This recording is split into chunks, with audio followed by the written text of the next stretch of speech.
Hey, it's your boy Bizzle. I just did Afrobeat Unruly with your boy Sariki at AUK Radio.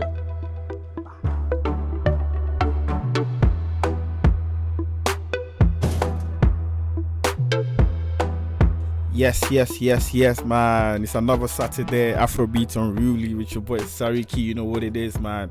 How's everybody doing, man, out there? I hope you guys are doing good. Listen, it's another Saturday. We're here. Today is really special. I can't lie. Today's special. And before I proceed, big thanks to everybody who's been doing the listening from day one. Afrobeat Unruly. Big ups to my producers, big ups to management, big ups to everybody, doing the supporting, and big ups to you doing the listening each and every Saturday here. Listen, we've seen your support online, how do you call it, on Instagram, TikTok, everywhere. Thank you so much. You know what, tonight's a special day because we have a special guest in the building, and he goes by the name, I'm gonna use his entertainment name. Yeah, his name is BIZZLE Entertainment. How you doing, my brother? Oh, bro, I'm good, thank you. Listen, how you feeling? Man, I'm good, We're pulling through. We're pushing through, but I'm feeling good, brother. How are you feeling? I'm good, and I'm good. I'm even better now I'm here, Yeah, I can see, man. What do you think about the weather, though?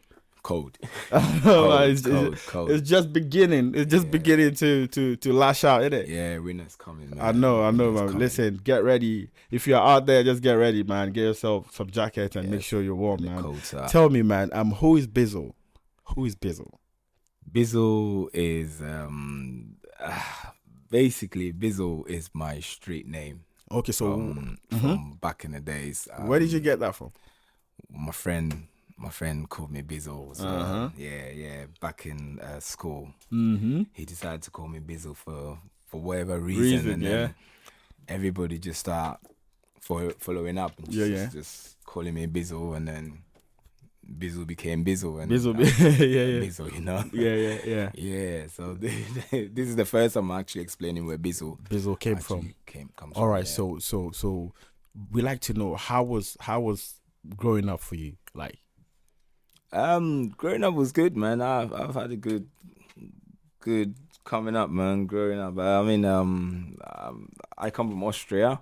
Oh, okay. So yeah, I come from Austria. So like, how's the life there? How's the life there like? Freezing cold in Austria. But I can imagine. Yeah, so that's where I grew up. I moved here when I was 16, 17. Oh, nice. And then there was a big transition, but obviously we're here now today. But I've had a good life, man. I can't complain. Nice. So tell me, growing up, some people have like music in the household. Some people have like other things, football. What did you have in your household? I had both. I had football and I had music. No way, really? Yes. Listen, I just have to just say football. Tell me, and how did that go? Let's just divert a little bit. How did that go?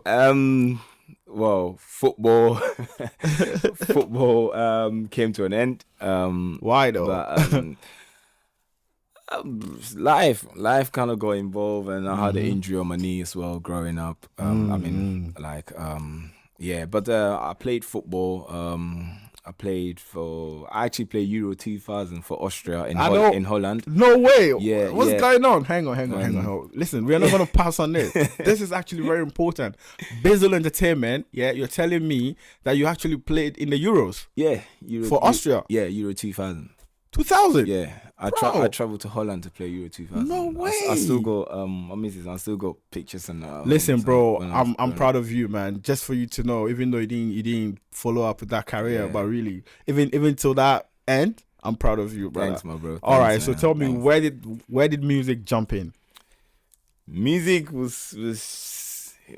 it's in my family. Do you know what I mean? Music's in my family. My mom's a singer. Your mom is a singer? My mom, not like famous singer, but she sings. Yeah, I get it. And she, my church, she was the main. Oh, okay, the main deal. Yeah, she was the main deal my whole life growing up. So she used to teach us how to sing. So myself, I was a very good singer coming up. In Austria, every year in my school, I would have to perform in front of about 400, 500 people. No way.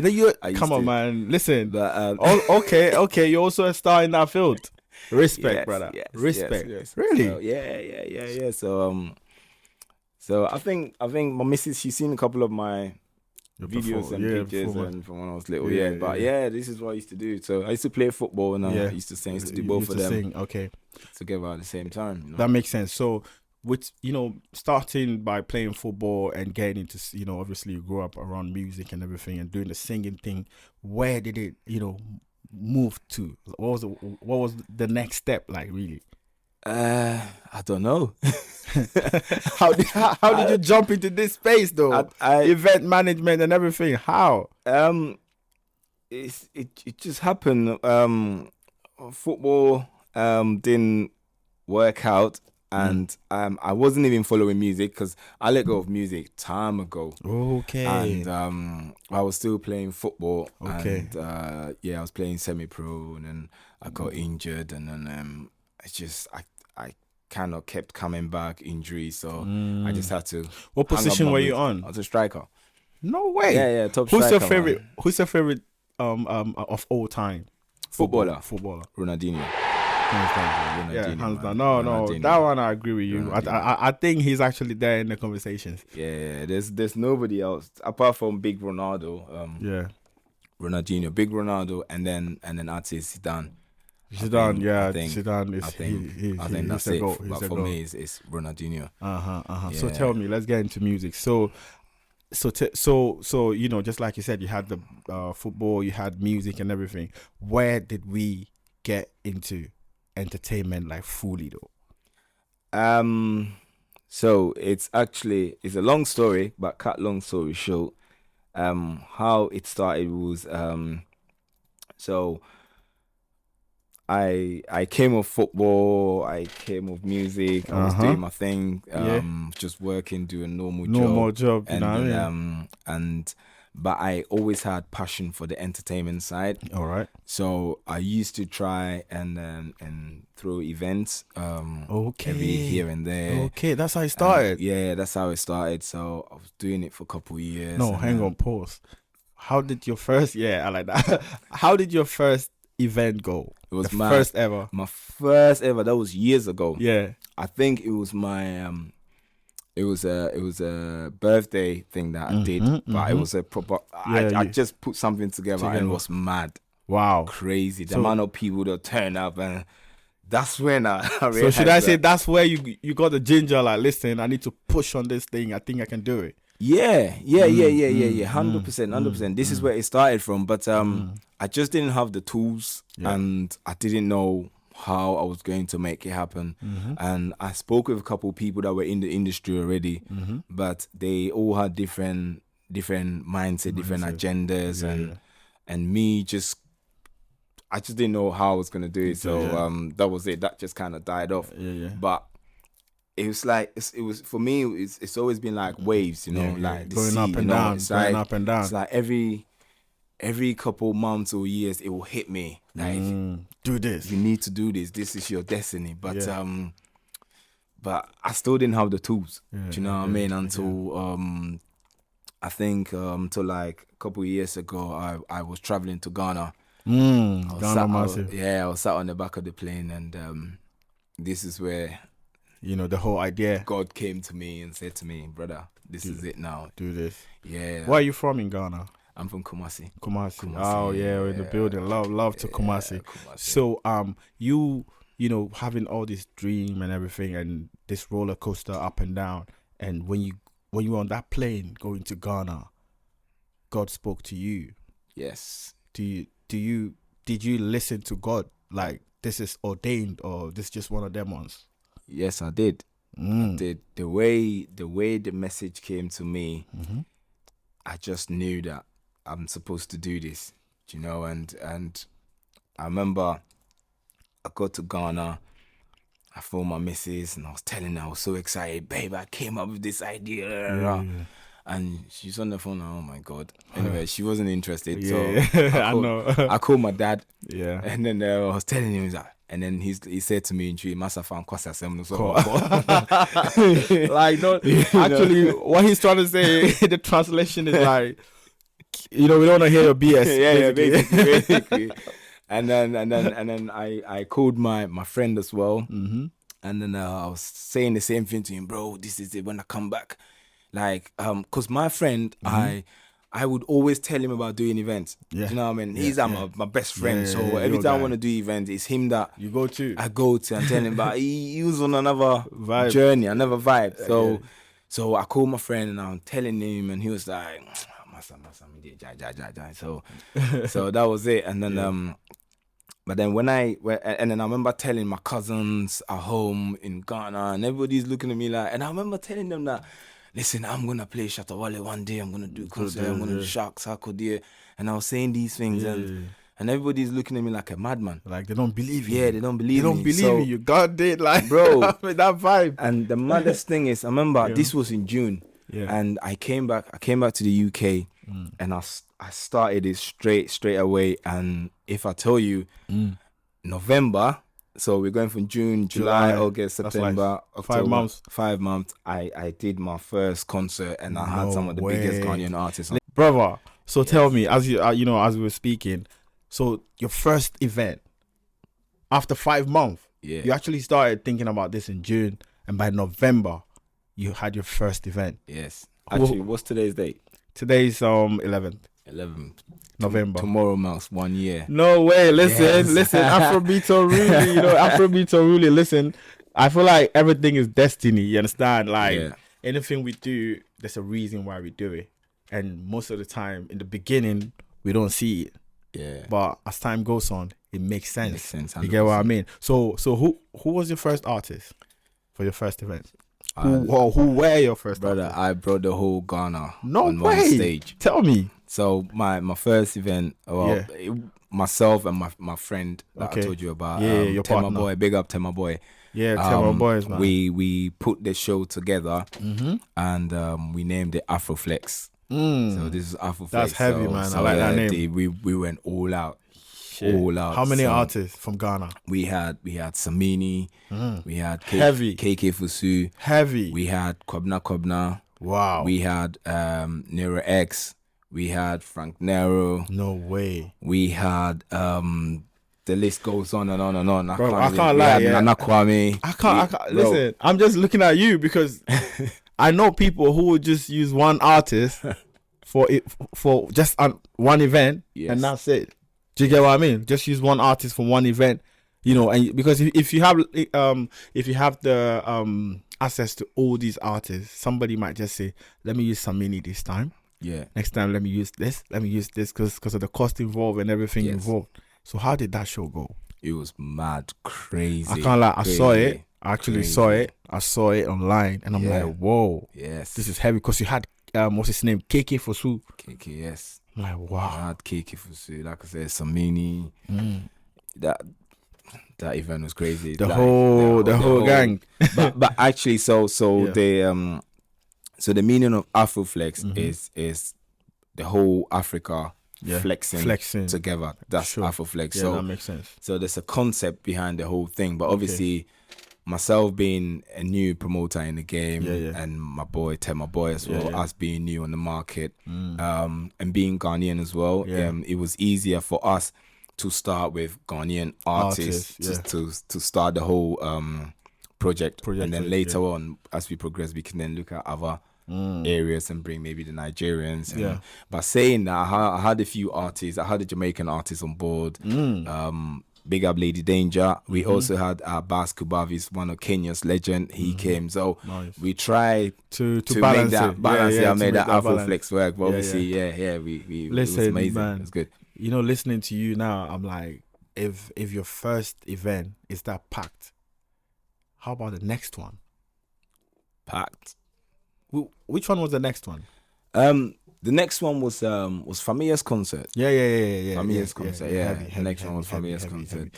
Listen, I'm really happy to hear about Famia because I heard about him having a show and I'm like, oh, who's doing it? So I heard it's you. You know what I mean? And I saw the whole energy behind it. I'm like, oh, this is a young man who's really got vision, because you have to understand, to do this, you need to have that vision. 100%. So tell me some of the challenges we go through sometimes.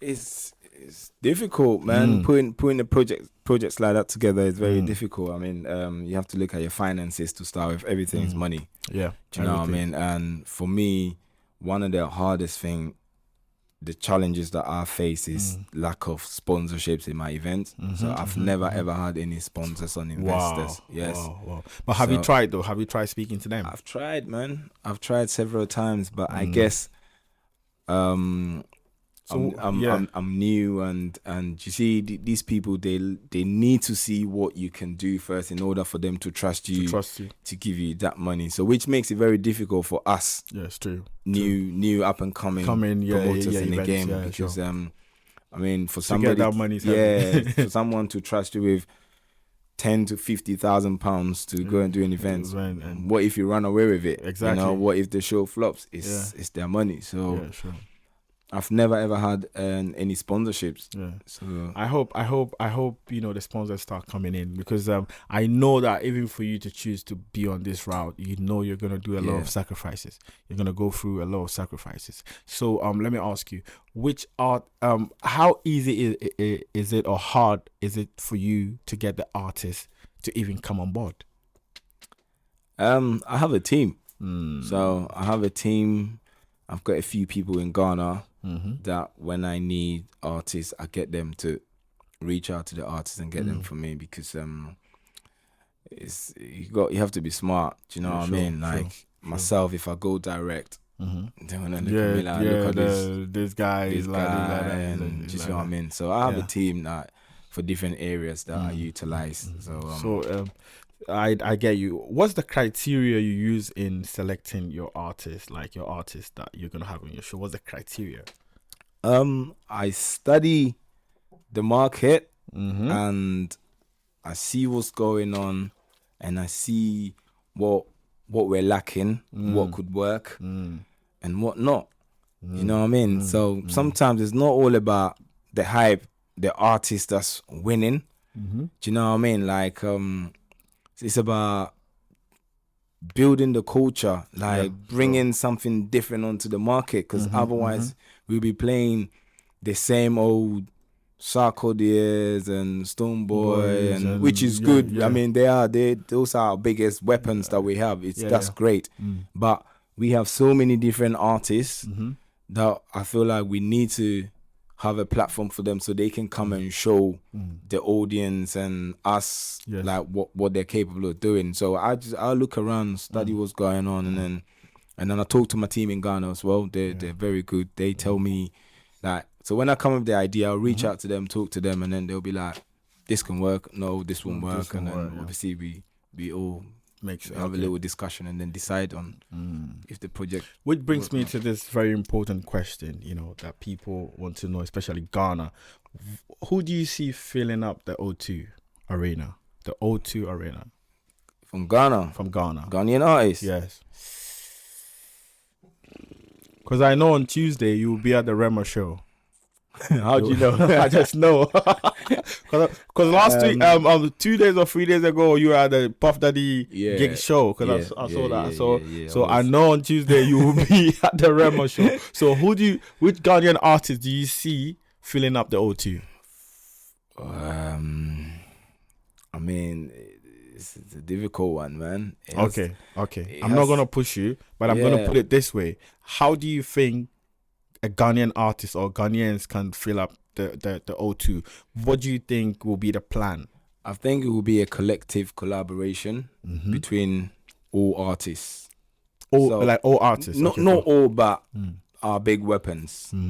I think what we need to do is, so for example, right now Stoneboy is shining. He's heavy. He's heavy out there. So what we could do, Stoneboy can headline O2 with support from Sarkodie, SHATTA, wale, and that will work. However, I don't think that will ever will happen. But I feel like that's the only way. So then once Stoneboy has done it, he sold out O2. Next year we can flip it. True. Next year now is Sarkodie's turn, and then everybody supports as well. Yeah, sure. I feel like that's the only way we can do it. But currently, you don't see it. I see it and I don't, because it's difficult, because we have a broken market here.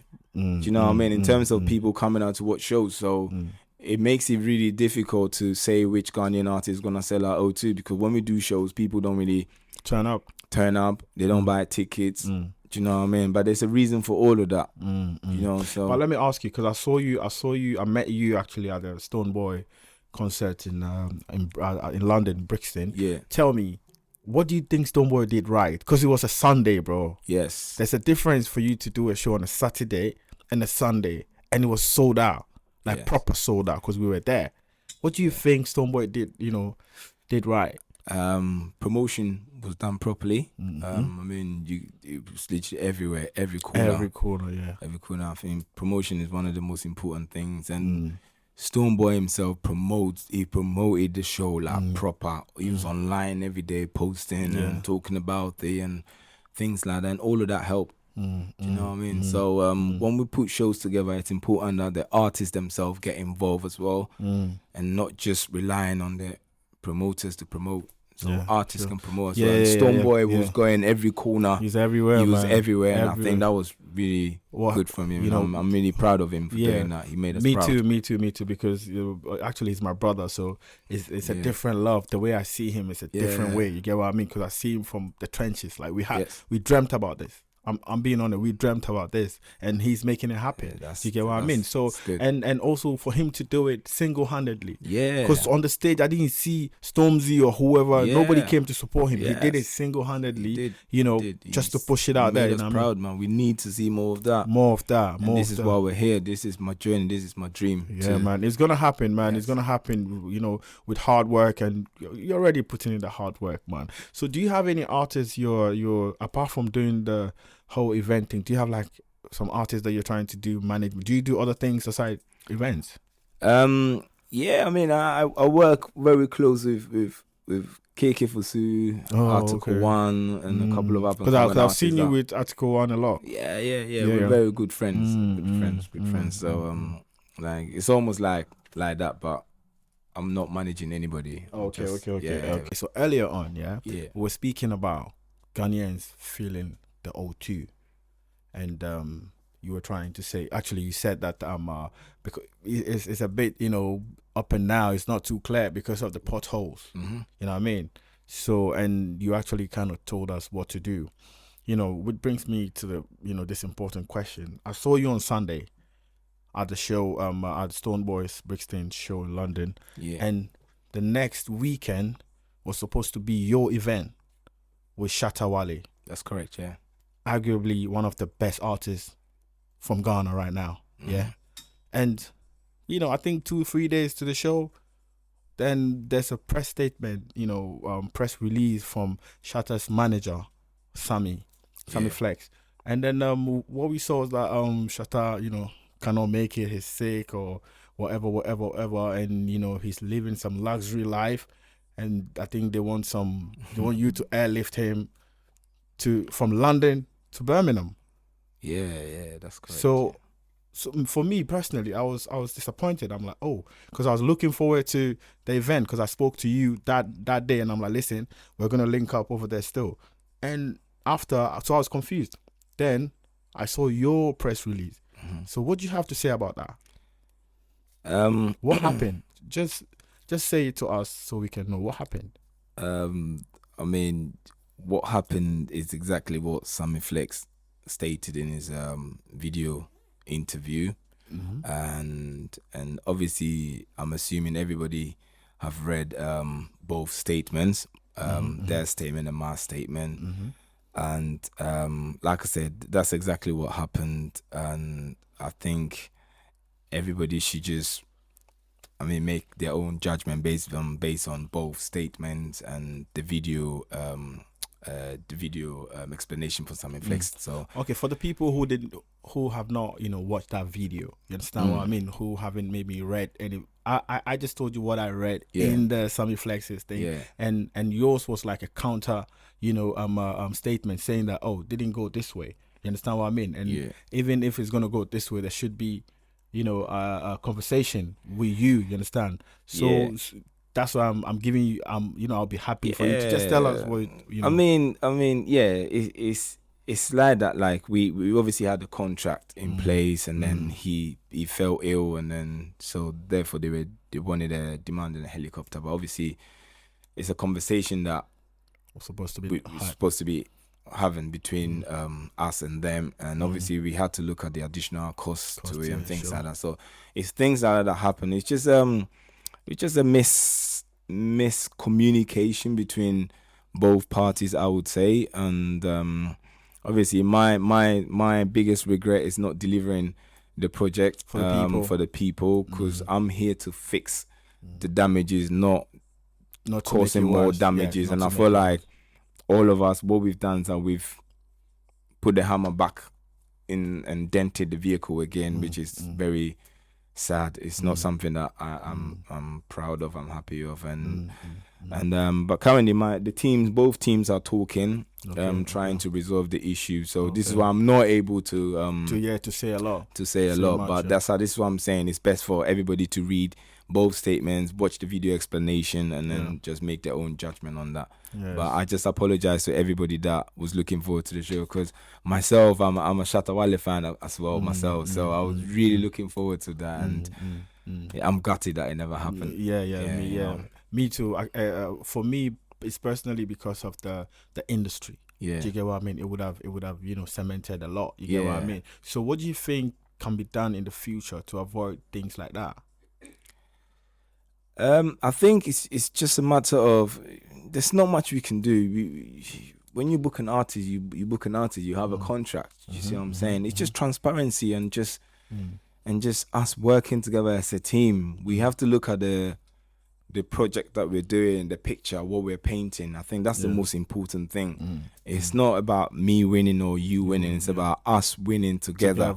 I think if we can all have the same mindset, same agenda, and same goal, then we'll be able to deliver. But if you have a different goal to me, and then there's always going to be discrepancy and whatsoever. Do you know what I mean? So I think that's well spoken, and I understand what you're saying. It makes sense to me. So what I'm gonna ask is, do you think going forward artists have to really go look into their contract before they start making demands outside the contract?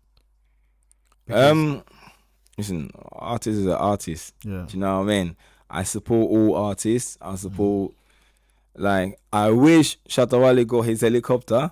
Do you know what I mean? I wish, because he's let's be real. He's an artist. Do you know what I'm saying? And I want, it's good for our artists to be seen in that space. It's a good look. I don't think, I'm sorry, I just beg to differ a little bit. Sorry, I don't think it's a good look to be in the helicopter, because anybody can be in the helicopter. To be very fair, whoever knows me knows that I'm an artist first, and I'm doing this. I'm very honest. You being in the helicopter wouldn't bring nothing to your brand. No. Because anybody can be in a helicopter. I agree. Yeah. If I have money tomorrow, I can just go get myself, be in the helicopter, and hello, here I am. You get what I mean? Yeah. But as an artist, I would say getting to the show safely is very important. That's it. Exactly. But this is what I'm saying. I wish he got it. Had he got it, then obviously the show would have happened. You know what I mean? But obviously, because my job, I had one job. Yeah. My job was to deliver. Yes. And it's not my fault at all, and it's not nobody's fault. I'm not here blaming anybody. I don't think anybody is blaming you. I would say there's a lot of people trying to blame Shatta Wale, which I think they don't have to. But if you ask me, I would say everybody, opinions are like noses. Everybody's got theirs. So. Yeah, this is what I'm saying. Everybody should read both statements, watch the video explanation, and then make up their own judgment on that. But yeah, I wish we delivered the show. Me too. No, but it's minor. No, actually, because playing Shatta Wale was one of the things on my bucket list. Yeah. When I came up with the concept of doing all of this, I remember I told my mom that one day I'm gonna play Shatta Wale. So I had on my heart. So your dream, it was a dream. It was bigger. Yes, it was bigger than just the show. Do you know what I mean? So it was a dream, but obviously. I was close. Yeah, you were, and just like you said, now your team is still talking to them. So it's so who knows? Exactly. Who knows? So how do you how do you sort out all this, investment, with the venue, with this and that and tickets and stuff like that? How do you sort them out? Well, after the show was cancelled. Yeah, it's cancelled. Obviously, we had to refund people, give them their money back, and we had to go and we spent a lot of money on different areas. So some places we managed to get a little bit back. Some places said no. So it's we've lost a lot of money. Do you know what I mean? I can imagine. And unfortunately, that's one of the dents as well. So it's not just a dent. It is a dent on the market, on the music industry, on that side, but then also it's a dent on our side for people like us putting shows together. Do you know what I mean? Because that's money just gone down the drain. That's never gonna come back. Yeah. Do you know what I mean? So yeah. So let me ask you, what's the way forward now? What's the next event? Currently with my team, we're at the drawing board. We're putting things together. So we are looking to put something together around Valentine's. That makes sense. and either around that time or Ghana Independence Day. But we're working on something. Very soon, yeah, we'll be announcing it. Yeah. This sounds good. This is just to tell people that listen. Stay tuned. BIZZLE Entertainment is still working. Like they're still working. We're still here. This is minor and things are happening still, isn't it? 100%. Yeah, man. Yeah. It makes sense. And I have some questions that I usually ask here. Yeah. I want to know who's your. I'll mention 2 artists and just ask you who's your favorite. Okay. If you can, if you just give me an answer if you can. All right. Stoneboy, SHATTA, wale. It's a tough one, man. But I already told you the answer. SHATTA, wale. I already told you. Like I like both of them. Yeah. Do you know? I think music is spiritual. Yeah. You understand? Yeah, depending on the type of mood and how you feel on the day. Yeah. But like I'm a SHATTA wale fan because SHATTA's more for the street. Yeah, I get it. And you're from the street. Yeah, I mean we're all from the street. Yeah. Like he's more like I like his music, but I like Stone as well. I listen to both of them equally, probably equally. But if I had to pick one, it's a difficult one, man. It's a difficult one. But I like both of them. All right. Of them, yeah. Do you listen to American hip hop? Yes, I do. Drake, J. Cole. Who'd you go for? J. Cole. Why though? J. Cole's the OG, man. I know, right? He's for me, J. Cole. Yeah, okay. Yeah. Now we're going into Africa. We're coming back to Africa now. Uh-oh. Yeah. Wizkid, Davido. I'd say Wiz. Why though? Because I feel like I've listened to Wiz longer than Davido. Yeah, okay. And and I know a lot more of Wiz's music than Davido. But yeah, once again, both of them are two geniuses, so it's really difficult to pick from. But for me, I'd say Wiz. I don't. Yeah. Davido is actually having 2 questions. So Davido and Burna Boy. Ooh. Why are you bringing Davido again? I'm bringing Davido because Davido, for some reason, I've never heard anybody say Burna Boy, Wizkid. Yeah. They are two different people. Yeah. A lot of people say Davido or Burna Boy because of the energy, though. Yeah. Energy.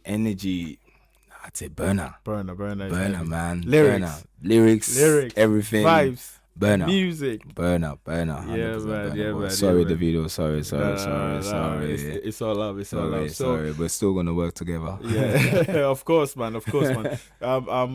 What are some of the venues here in London that you really wanna conquer? My dream is to sell at Wembley one day. Wembley Arena. Amen That's to that. my dream. Amen to that, bro. Amen. You got my support. You got our support. You got our support. Amen. Thank you. Yeah, you know the new generation, the Ghanaian new generation. We are here. We are different. Yes. You We're gonna make Wembley. a difference soon. Listen. Yes. This makes sense. Yes. Selling out Wembley with whoever artist, but mixed with Ghanaian artists. Yes, 100%. I think another thing that Ghanaian artists need to start doing, they need to start collaborating with some of the UK based artists. That's very important. Yeah. I don't know why. Why do you think Ghanaians don't like collaborations? Why do you think? I don't know. I don't have the answers. I wish I did, but I really don't know. But because to be honest, yeah, when Ghana used to be on top, we used to see everybody come to Ghana to have features. Yes. But now it looks like our artists feel like we're too big to go there. I think Ghanaians are the type of people that don't like asking for favors and asking people to help them and things like that. I think that's just who we are, and that's killing our music industry. So big time, my brothers and sisters, please go and ask this help, because we need you. We need you. We need you for the industry. For real. Let's get back to the Grammys. You know, we just had the nominations out last night or yesterday. Yeah. What do you think about Africa? You know, the African category. We had nothing from, how do you call it, for Ghana. Nothing for Ghana. Yeah, I mean, the way these things work is it's a numbers game. Do you know what I mean? And unfortunately, the Nigerians have more numbers than us. More streams, everything. They have more numbers, and that's how it works. Even like with Live Nation will not put you on show unless you've got the numbers. Yeah, data. You know? So it's not even about how good the song is. They look at numbers. So I feel like that's the thing that's killing us, because I don't think we have the numbers like that. You know, because it's really sad, you know.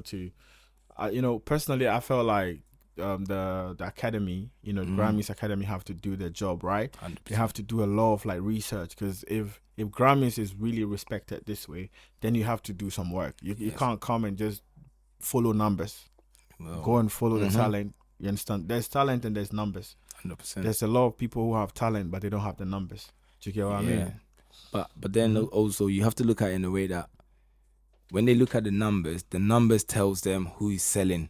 You understand? So and the person that's selling is the person that's doing well. Because if you're not, to them, if your thing's not good, nobody's gonna buy. Yeah, you understand? So the numbers, and so if you're selling more than me, why should they put me on there when it's almost like that? True, makes sense. So yes, we just need to fix up and come better. Whatever we need to do, we all need to come together, work harder, support each other. Yeah, true. So what do you also think about the bloggers, the Ghanaian bloggers especially, and the narrative they push out there? I mean, they're just doing their jobs, but I just urge them to use their platform to push the positives a bit more and push the artists a little bit more, promote the music.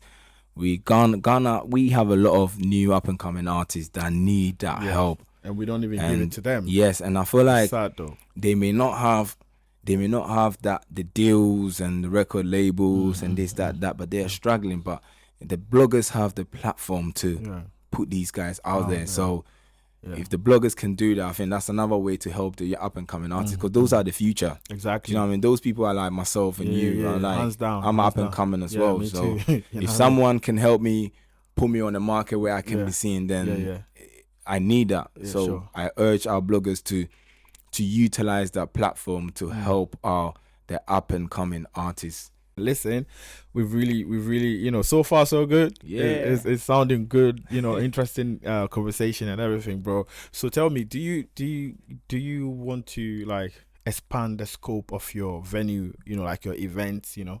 Do you want to have like shows outside the UK or Ghana or something like that? 100%. That's part of the journey. Yeah, man. Part of the journey. Yeah, man. That's why I have got Afroflex. Oh yes, that's the whole idea. Afroflex is just it's big. It's a bit like Afro Nation type of thing, but Afroflex, we really want to connect different artists from different.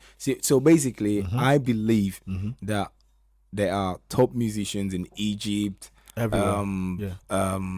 You want to know it. Niger, Mali, Algeria, down there. Do you understand? Yeah. So But when we talk about African music here, we only talk about Ghanaian music and Nigerian music. And now, of course, we've got the South African music coming up as well, a little bit of Zimbabwean music, and then that's it. Yes, true, but true. I believe there's other type of music out there that we don't know of. And this is where I came up with Afroflex. So obviously, when I have the tools and I'm able to do it, I want to go out there and find that type of music and put that on the stage. Trust me, your scope is very wide. I can't lie, man. I like that because trust me, do you know how many people would love to listen to or go to a show where you go a West African artist, East African artist, South African artist, North African artist? This is like crazy. And this is what Afroflex is about. This is my idea. I see, bro. Your idea is different. Like, it's covering a wider scope. Yes. Listen, I can't lie. That's why it's called Afroflex. You know, with this idea, I think I tend to say things and then they happen. Yeah. And I believe it. With this idea, it's going to be easy for you to fill out Wembley or O2 Arena, 100%. Because you're not even just putting one people in a building. You're bringing the whole continent. The whole continent together. This is the dream. But obviously, I need You're on the drawing board now. Yeah. Which is okay. Hopefully one day, my journey continues and I get the tools that I need to open doors for me in order for me to be able to put that show together. But yeah, it's a matter of making sure that carry on building Afroflex so we get to that stage and then hopefully one day we can do that. No, man, it's gonna happen. So tell me, I really want to ask this question because right now as you're speaking, what's your number one obstacle right now that's hindering you or stopping you from moving to like the bigger sprints that you want to you want to take? What's stopping? Like, what's that obstacle? Finances. Finance, money talks. Money is everything. Every time. You know what I mean? Finances. I mean, if I have the money, like because like yourself, like you said, you have a vision, and the vision is in my head. Only I can see what I want to do. I can talk to people about it. They may get it, but they will never see it how I see it until it comes out. But the only thing that's stopping me from delivering what I see in my head is the money. It's finances. So hopefully one day when I get sponsors involved, I can I'll be able to deliver my shows hard because I have my way of doing my things. No, I like it, and I just like the way you're fresh. You understand? Like you're fresh in the game. You're in. You know that. Listen, this is where I want to go, and you're pushing it. You get what I mean? Yeah. Trust me. The rest, everything is gonna fall in line. Yeah, I mean, I give a lot of credit to the OGs, the likes of Alodia and Dennis Akwaba, because shout outs to Alodia and Dennis. We have to praise them every single time because they paved the way for all of us. They've started this, but they can't be here forever. No. So we have to take their mantle and go. It's a new era now. We're the new generation, so we need to take that. The button now and just run with it. We can make them proud. Yeah, you know what I mean? I want them to look at us and be like, you know what? I'm proud of BIZZLE. I'm proud of Sariki. I'm proud of this promoter. These kids, they made us proud because if we don't do it, everything they've worked for goes down the drain. True. That's 20 years of building something. Hard work, gone. So we have to give him a lot of credit as well for it. There's an important question I want to ask you since you're in the event promotion. Do you think our Ghanaian artists in particular need a new set of management over here? They don't have to be moving with the same Ghanaian managers when they move abroad. Do you think they have to have like another team? It's okay to come with your manager, but you need to have like another team here to run things for you because they know the turf. I think it's yes and no. It's yes and no, but it's important that you have one manager with you at all time that understands you. So that manager is with you everywhere you go, so they understand all your movements.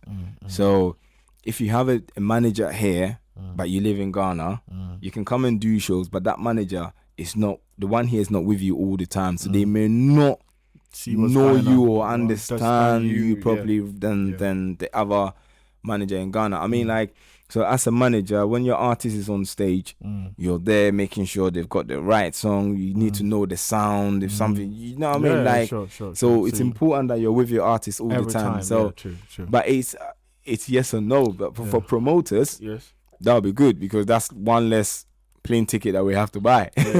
Me, I'm not even looking at it from like that one less. You can come with the other one, but I feel like some of the managers that come from back home, they don't know the turf. Like for example, an artist comes from Ghana and he's in his hotel room. He doesn't have links to come on my radio show because his manager, I think, doesn't know who to contact. No, I think what we're lacking is the plug. Yeah, that's what I mean. We need like a music agent. Yeah, agent. And that's the word. That's the word. And that's what I mean. That's what I'm there for. That's another thing that I do. Actually, if you go on my Instagram, that's what I do. Yeah, like, I'm a plug. I can.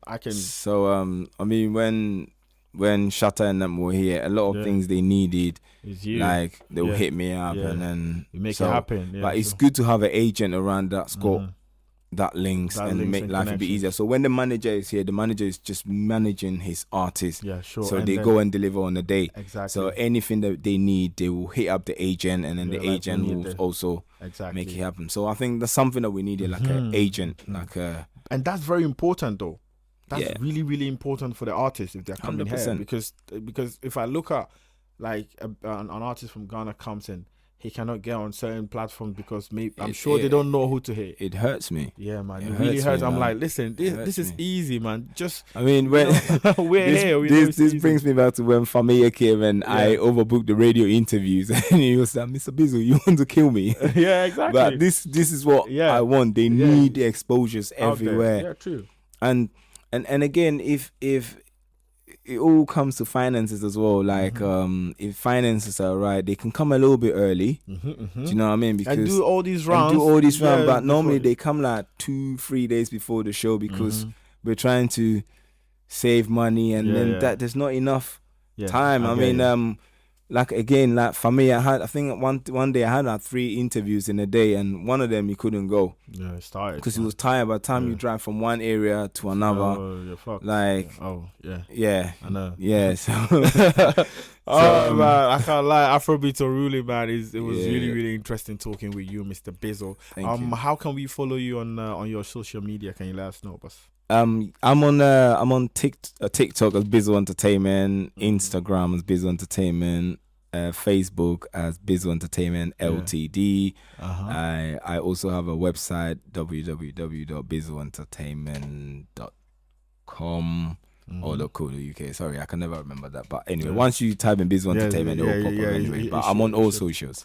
Listen, thank you so much for coming through, man. Love. Yo, to our listeners, thank you so much, for tuning in. Big ups to everybody doing the listening. Big ups to my producers. Big ups to Bills. I see you, Aza. I see you, Sammy, and the whole team. Listen, we're here. Love you. It's Afrobeat and Really, and we are out.